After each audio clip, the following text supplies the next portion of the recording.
Welcome to episode 6 of the Mates Rates podcast. I am your boy Warwick, and this is my podcast. Welcome if this is your first time here. What's up? Hope you're doing well. I do this podcast. I try to do it once a week. Keyword there is attempt. And yeah, I talk about all things on the internet and what's going on with my life. If that should interest you, if it does, I'm glad. And for returner listeners and just listeners in general, I have an email address. It's called matesratespod@gmail.com. You can send me some of your fucking weird stories, because I know a lot of you people out there are you've got some weird shit that you might want to talk about. And so if you do that, if you email me, it's a chance that I can broadcast it to the world for tens of people to listen to. You heard me right, folks. Tens, not tens of thousands, not tens of millions, just tens, because it's a small community here, and that's all good. So, I missed a week, and give you a heads up, this episode is going to be fucking chaotic, okay? So, sorry I missed a week, for those who do care about my schedule. And tonight's episode is going to be very interesting because I'm still on a fucking time crunch because of work and like the work that I do. So I'm trying to make this work as frequently as I can, but sometimes I miss out on that. However, in saying that, I had a very interesting day. I got my hair done by my boy Tony. So shout out to my boy Tony for cutting my hair. And I also got tattooed by Nick. Shout out to NJ at Shinra Electric Tattoo. I'm pretty sure that's the name of it. It's windy. This wind is kind of fucking my ears right now, so we're just going to have to deal with it. The camera angle is trash. So this episode is all over the place, and I'm trying to get this done in time before my lovely wife comes home, because I'm going to cook dinner for her, because I'm that type of husband, you know? So boys, step up your game. But no, as you can, I don't know if you could tell, I got more of my sleeve done. I'm like trying to look at the monitor. How do I do this? See, got all this color done all the way up here. Yeah, whatever. It's a fucking tattoo. It's not nothing that exciting, but at the same time, it's exciting for me because I started this sleeve 7 fucking years ago. And I'm finally finishing it now. Was it 7 years ago I started this tattoo? I don't know. So yeah, I'm feeling all sorts of ways. If you've had like a long tattoo session, it wasn't that long. It was like 3-4 hours. But if you've had like long sessions, you know how fucking spacey you can get, mate. So I'm just making sure this microphone's working. Either this microphone is not working or these headphones are fucked. Jesus Christ, this is a red hot mess. So I do apologize. So I'm going to kick off with that, with my tattoo that I got. This isn't fucking LA ink or anything like that. So deal with it. I'm actually going to roll my sleeve up.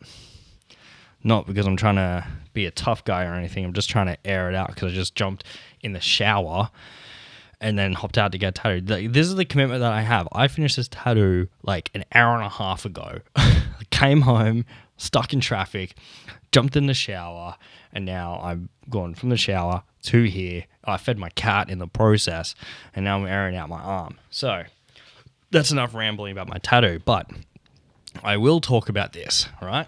So I had numbing cream for the first time today. Now, I've always been against numbing cream, okay? I've been getting tattooed for like the last 10 years. Literally for the last 10 years. I was just thinking about it before I sat down and recorded this. I was like, holy fuck, my first tattoo was 19. I'm 29 now. It's a long ass time to get tattooed. So I've always been anti-cream, like anti-numbing cream, because I've always been not like the whole, I want to be tough and get tattooed. It's just like, I'm like, I can deal with it. But doing sessions like this on my sleeve are it's fucking hectic, man. So like just doing longer sessions and whatnot. So I decided to go for it. It was called Crybaby Cream, or as I like to call it, Bitch Boy Cream, because it made me feel like a straight up bitch getting it. But Oh my god, there's dogs barking and sirens going on. You probably can't hear it through this microphone, but I can hear it outside these headphones. It's annoying the shit out of me because I'm trying to focus on this spacey as fuck podcast episode. So, I've always been in that mindset of I've always been against numbing cream. I got it done today, and holy fucking shit, if you can get numbing cream for your tattoo, fucking get it. It was... Because I didn't expect it to work that much. I knew it would probably hurt. Like, it probably wouldn't be fully numb. I could probably still feel some pain, but it would just reduce it. It's kind of like the COVID vaccine. You know, it doesn't stop you from getting COVID, but kind of reduces the risk a little bit. Sorry, I had to pop this chair up because I was looking at myself on a monitor, and I was really low, and it was just weirding me out. So, anyways... Let me tell you something. This thing stopped all feeling in my arm. Nick started at my elbow, which is the most painful place to get tattooed. Did not feel it. I felt the pain in like my bone, but I didn't feel... I could hardly feel the needle touch. I couldn't even feel the needle touching my skin. I could just feel the pressure. It blew my fucking mind. And that's how we managed to do the top half of my sleeve afterwards, because I was feeling pretty fucked after doing the bottom half without numbing cream. So I had the best of both worlds today. So if you can get numbing cream, get it, because that shit is fucking incredible. So again, I keep moving my arm because I don't know how to place this, because I'm waiting for it to dry out, because after this episode I'm going to put some fucking second skin on it. Anyways, so... that's how committed I am to this game. But I will talk about when I used to work at a tattoo studio. For those who don't know, back when I lived in Brisbane, I was kind of like I didn't want to be a tattoo artist. I was just like shop bitch. I don't know if they still use that term. Probably not, because that was like 10 years ago, and it's highly problematic probably to use that term. So, yeah, I was just like the dude that would just clean the shop, kind of take appointments. But obviously the hard thing about taking appointments is, you know, you don't know how much it's going to cost, because like you don't know how much the artist wants to charge for that job. Anyways, I'm going on way too much about my job as a tattoo artist. Not tattoo artist, working in a tattoo shop. Jesus Christ, I'm really out of it. I hope you're enjoying this, because I am. This episode is going to be a fucking funny one. Anyways, and my cat is screaming as well because I haven't been paying attention to him. Anyways, so I used to work at this shop, worked in a very loose terms. Like, I didn't really get paid much at all. But I did get a lot of tattoos, which was, as a 19-year-old, I was like, fuck yeah, I'll get a whole bunch of tattoos. I don't care. Like, that'll be my payment. So, anyways, I got my chest done, okay? Like I have a bunch of script across my chest. And back then, it was like kind of like a trend, I guess, and it was called like script kids. So I was a part of, you know, that generation of script kids, and so it was like a big thing in like the early 2010s and like the late 2000s to get script across your chest. And it's funny because my pain tolerance now is pretty decent for tattoos. But back then, I passed out at the end of that tattoo, and the dude just finished it, and he just kind of woke me up. He's like, "Oi, we're done." And I was like, "Huh? I'm so out of it." So, yeah. So, yeah, it was numbing cream all the way is what I'm trying to say with that one. Wow, there was my cat screaming in the background. What was I gonna fucking say? Because I'm really out of it. Yeah, I will include some of the stories later on in different podcast episodes about the different stories that happened at the tattoo shop I worked at, because it was a very interesting studio, to say the least, in the middle of Brisbane City. So I've got a couple of stories from there, but I don't want to share a lot of them because for no apparent reason why, Your Honor. So where have I been? Let me fucking tell you something, folks. Leave my cat's asshole's in the shot. It doesn't matter. I went to my first fucking gig the other Friday. First time since the pandemic. I went to my first ever fucking giggo. First ever show.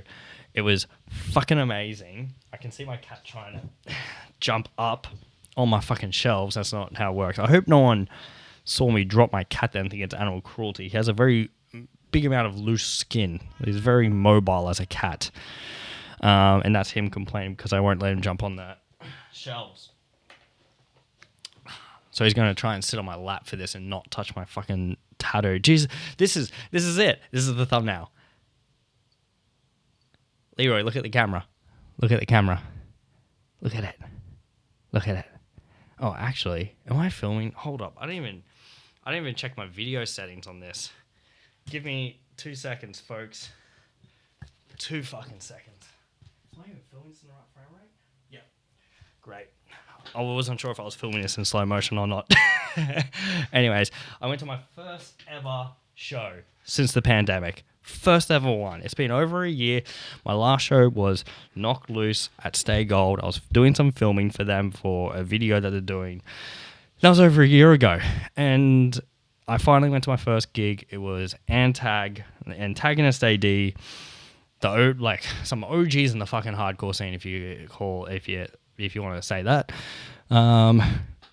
Good friends of mine, catch up with a couple of their boys, Matt and Jai. We were part of the brunch crew every weekend. But yeah, that show was fucking nuts. It was weird being at a gig again, like just being in a packed room and seeing a lot of familiar faces and doing the whole, oh shit, hey, what's going on? How are you? And then like they go and then someone else walks past and you're like, oh shit, yeah, I haven't seen you in so long. How's it been? Blah, blah. And like, I was like, fuck, I'm not used to that. Like, you're not used to that level of socializing? Jesus. Yeah, socializing. Show was mental. Kids were jumping on top of each other's heads and shit, and I'm glad gigs are back. But yeah, no, it was a lot of fun catching up with friends. And then afterwards, after the gig, we got moved to like the front bar. There's like a bar out the front of the venue. And we just got fucked up. Just drank so much until they closed and we got kicked out. Stayed past last call and then eventually got kicked out because they're like, guys, you really need to fucking leave. And that was a good time. That was a fun night. And it's good to have gigs back. And it's crazy just being in packed rooms again. And I hope that like more shows are kind of happening. And speaking of shows, I have been watching some shows I would love to speak to you about. Welcome to Warwick's Film Review Corner. I'm unofficially calling it that, okay? So, I watched this show called Them. Now, if you've got Amazon Prime, or if you have any other means of getting this show, please fucking get it. If you're a fan of Jordan Peele's work in terms of Get Out and Us, you would love this show. And you would think that Jordan Peele did this, but he didn't. And I'm surprised he didn't, because it's definitely a Jordan Peele style type TV show. So this is like a no spoiler review about it. To give you a quick rundown, it's about an African American family that moved to Compton during the 1950s. At the time, there was like a lot of African Americans moving to California to have like a better life and everything, or just moving there in general. I can't remember the details exactly, but it's about this family that moved to Compton. I didn't know this, but Compton used to be white. It used to be a white neighborhood, which blows my mind for what it is now. And it's like, yeah, I didn't realize that. So it's about this family that move in there. But obviously, because it's the 50s, they're facing a lot of problems. And they're the only black family in this white neighborhood. So you can see in the 50s how that could be very, fearful for the family. You know what I mean? So it touches on a lot of... But the show does not fucking stop there. Let me tell you that. So it's a lot about, those social issues, and like the dad's an engineer and he lands this really high-end job in California, and that's why they moved there. And it's interesting to see, basically them treating him like shit, even though he's a fucking engineer, which back then would have been a huge deal, even more so now. So it's like very interesting about the social issues, but sprinkle on top a bit of horror, guys. Fucking hell. So there's this whole horror element, and it's kind of like the most I'll say is like the house is there's a haunting happening at the house as well on top of all this shit. So it's already like, ugh, like this is very scary, essentially. Yeah. So I highly recommend it. It's 10 episodes, but the thing I will recommend about it is the sound design alone in the first episode. It is incredible. And the cinematography, the script writing, the acting, the editing even. There's some really interesting editing techniques. And I'm never one to pick up on editing. And I'm a fucking editor. It's like the main thing I do is edit videos. And I was just mind blown the way that they cut this film. And yeah, and I just dove in and did a lot of research, and the actors, surprisingly, well, one of the girls in it is from Us, and she's like the teenage girl in that movie. If you've seen Us, so that's what you kind of expect. But the writer director and the rest of the actors, it's kind of like their first thing that they've ever done. So even Leroy's really excited because he's just screaming in the background. So I would highly recommend watching them. It's 10 episodes, I believe, and they go for an hour each. Take your time with it. We watch like 2 or 3 episodes at a time to really kind of get through it. Oh my goodness. Leroy, come here, buddy. Leroy. This is what happens when you're out all day and you need to record a podcast episode. Your cat just screams. I hope, okay, I'm going to say this now because this is me manifesting it. I hope in the future that this podcast does gain some level of success, or I gain some level of success and I get like a shitload of money. That's basically what I'm saying. And I can get a studio. I would love a studio where I can go work. I can go record this podcast. I would love that. I'm manifesting that now because if that happens in the future, I want to roll this clip back on the 11th of May, 2021, and say, hey, you did it, buddy. You got your own space where your cat doesn't scream. So, anyways, moving on from there. I did watch the new Mythic Quest season. If you haven't watched it, it's on Apple TV, but you can fucking watch it wherever. It's by Rob, I can't remember his last name, but he's one of the co-creators of Always Sunny in Philadelphia, and it's his new show, and it's about like a video game company. Really fucking cool if you're into nerdy shit like me. We watched the first season, and the second season has just come out, but they're drip feeding the episodes. It's really annoying. So we watched the first 2, and then the next one comes out on Friday.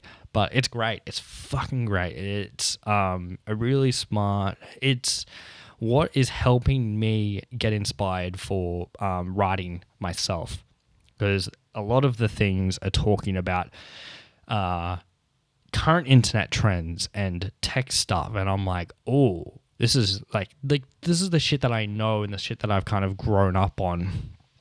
So if you're into that stuff, watch it. It's really cool. And there's an Aussie actor in it too. So there you go. But at the same time, how the fuck has Always Sunny in Philadelphia still going on? I got introduced to that show when I was like in year 11 or 10.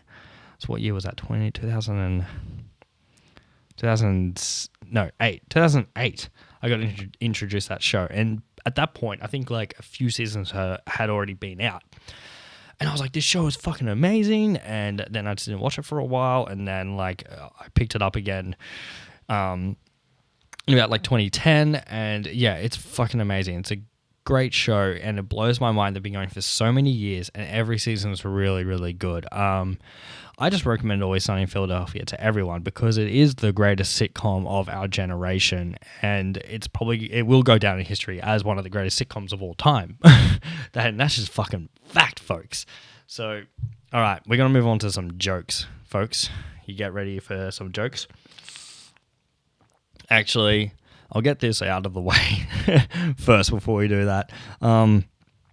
There was an Uber driver that we had last night. No, not last night. Night before. We ordered pizza. And if you're anyone from my gym and you're hearing that, shut the fuck up. I don't want to hear it. I bust my ass off at training. I do the fucking drills on the boxing bag. I'll eat some fucking pizza if I want to. So our Uber driver that we had rolled up and we heard him before we even saw him. So I haven't left the house yet. I heard music blasting, but kawaii Japanese type music, anime type shit. And I was like, what the fuck? And sure enough, here he goes rolling up on a Corolla. Mind you, I live on a pretty quiet street. So anyone could fucking hear it. You could hear it from a mile away. And it was just a funny thing, but it definitely reminded me of this time that we had Uber Eats another time. And the dude pulled up. So my in-laws were over. We ordered fish and chips. And the dude pulled up in a Range Rover. And he got out. He had the freshest kicks on and stuff. And I was like, what the fuck is going on here? I was like, how much are you getting paid as an Uber Eats driver? It's obviously not enough to afford a fucking Range Rover and fresh kicks. Otherwise, everyone would be doing that shit. And the dude, I don't know if he looked shady or something, but I was like, how? How did you afford that? Is he Mr. Uber Eats? Is he the guy that started Uber Eats and he just rolled in? He's doing an undercover boss type thing? That's what I want to know. So anyways, onto the jokey type stuff. So I got a good one, folks. I did a good joke. Me saying that, it's just going to make this joke not funny at all. So I was doing an edit the other day at the agency that I'm mainly working out of. And we're talking about sex stories. And before we go into this, I'm going to keep everything anonymous. So no one knows who said what, okay? So I don't know how the conversation started about sex stories, but it just did. Oh, actually, no, it started with me because I will call myself out and say this. At our old apartment that we used to fucking live at. So there was 2 apartment buildings next to each other, right? And one day, Caitlin just yells out to me, oh my God, come quick. Mind you, I think someone's fucking dying or something. So I fucking run into the kitchen and our kitchen windows face the apartments across from us. And I'm hearing this banging and I look across. There's 2 people in the bathroom and the window directly across from us fucking so hard. They're going at it like animals. Her tits are fully pressed up against the frosted glass. So you can see everything. And they were going for it. The whole fucking apartment complex could hear them. And we were just kind of mind blown. Funny thing is though, we were making dinner. Well, Caitlin was making dinner. And it's she couldn't avoid it. She just had to tilt her head up a couple of degrees and boom, people just going at it. And it was just funny as fuck. And it happened a few times and it was just the funniest fucking thing. You just hear. And then we're like, oh, they're going at it. And you just turn around and yep, there they are up against the window. I don't know. Maybe that was a thing. Anyway, so that's how that story, that's how this whole conversation transpired at the agency. So, but someone there was saying how they used to date someone in the police academy, and the story was a sex story about this cop or this wannabe cop, I guess, in the police academy. Without even skipping a beat, I just popped up and I said, hey, when NWA said fuck the police, don't think that's what they meant. And yeah, that was my bit, and it got a bunch of good laughs, and I thought it was fucking great. But then they went into some story about how the cop was a piece of shit and everything. So it's oh, rare. Anyways, we're ending it. We're ending this bad boy. We're keeping this fucking short today. But I want to talk about the Mayweather and the Paul brothers situation, because this is just more than just Logan Paul versus Floyd Mayweather in a boxing match. Oh, so much more than that.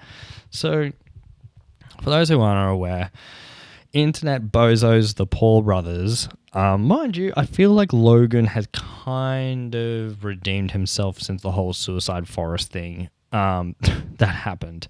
So, Mr. Logan Paul is boxing Floyd Mayweather, which blows my mind. Jake Paul's whole boxing thing blows my mind as well, but it's obviously just a cash grab for him. So, if you're one of three people that didn't know, at the press conference, Jake Paul stole Mayweather's hat. So Jake Paul, who's not even fighting Floyd Mayweather, mind you, for those who are completely unaware of the situation, Floyd Mayweather is 50-0. Okay? If someone has won that many fights, I wouldn't even bother. I'd be like, you know what? We're good, bro. We're good. Don't. You do you, man. Like, good on you. I would not say to myself, oh, I'm going to challenge the biggest boxer in the world, and I'm a fucking nobody. So, Jake Paul, who's not even fighting him, gets into his face, and they're having the scuffle, and then Jake Paul steals his hat. Mind you, Jake Paul has had a few boxing matches, but he's fought nobodies. You know, he's fought like a retired UFC fighter. That's as close as he's gotten to a professional boxer. So I want to see him in a ring, like a proper ring with a fucking proper boxer, and see how he goes. So he does this whole stole your hat to Floyd Mayweather. You fucking idiot. Floyd goes after him. Floyd and his crew go after him.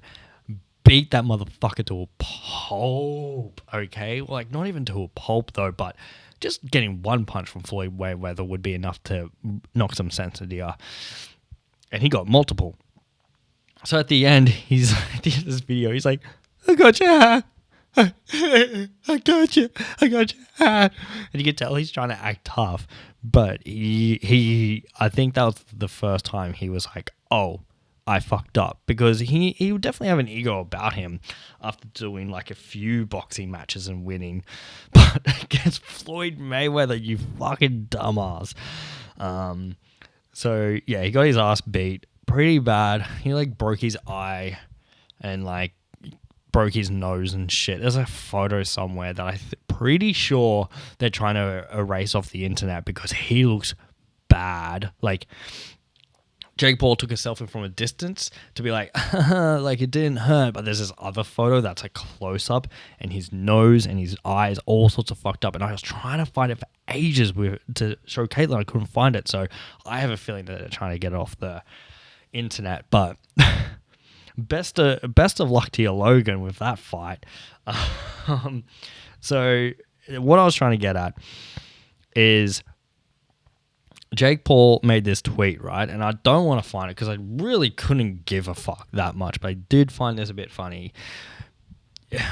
Jake Paul made a tweet along the lines of, oh, Mayweather is planning on sending his goons out on me, onto me, but I run these streets. Stop now, Mr. Paul, fucking Jake Paul. Jesus Christ, he got two first names, you fucking insufferable piece of shit. So as you can tell, I have a very neutral feeling about Jake Paul. But it's just like, what streets are you referring to, my dude? Are you referring to the rich white neighborhood that you grew up in? Because that's the only neighborhood I think you would be running. And you'd be actually running, like you'd be running in the morning and saying hi to the neighbors as they pick up their fucking newspapers while they have like their their gardening crew doing the front lawn. Fucking hell. Do you know what the funny thing is? Like, where I grew up, a lot of fucking people would say that. A lot of fucking people that had a big mouth about them would go around and say shit like, I run these streets. Do you know who the fuck I am? Do you know where I come from? And yeah, there were certain groups, people that in my town you just did not fuck with, but they never mentioned who they were. You just knew who they were. So anytime you had someone say, "Oh, my uncle is a bikie. He knows so and so." I'm keeping all names out of this one. This is dangerous fucking territory. Or I know I'm part of this family. No. Those people were definitely talking out of their ass. If you knew, you knew. So anytime I hear someone say that shit of like, "Oh, I run these streets," I can't take them seriously. You probably don't run these streets. That's what I'm trying to get at, folks. Anyways, I've rambled on for too long. I've got to go make dinner. What a fucked episode. I really hope next week's episode is better. But thank you for everyone that listened to this one. To keep you up to date with my short film, it's basically done. I just have to color grade a little bit more, and then it's off for sound design. It's like 90% there. It should be out. I was going to say next week, but might be the week after just to play it safe. But that's all that's where that is at. And holy shit, I went through a whole episode without talking about crypto, except for just then. All right, guys. Thank you so much for tuning into this episode of the Mates Race podcast. If you enjoyed it, please give it a 5-star rating on iTunes. And if you listen on Spotify, just, I don't know, tell some people about it, I guess. And if you're watching this on YouTube, please always remember to like, comment, and subscribe on the YouTube channel. And if you don't, that's fine. And remember, matesracepod@gmail.com for that email address if you need anything. Again, shout out to Tony for doing my hair. Shout out to Nick to doing my sleeve. Is this how celebrities feel? Like when they get their shit done for them, they just shout everyone out? I hope so. Anyways, thank you for enjoying and staying along for this really fucking chaotic episode. I don't know if I'm going to upload this. Nah, I will. All right. See you guys next week, I hope. Peace. Bye.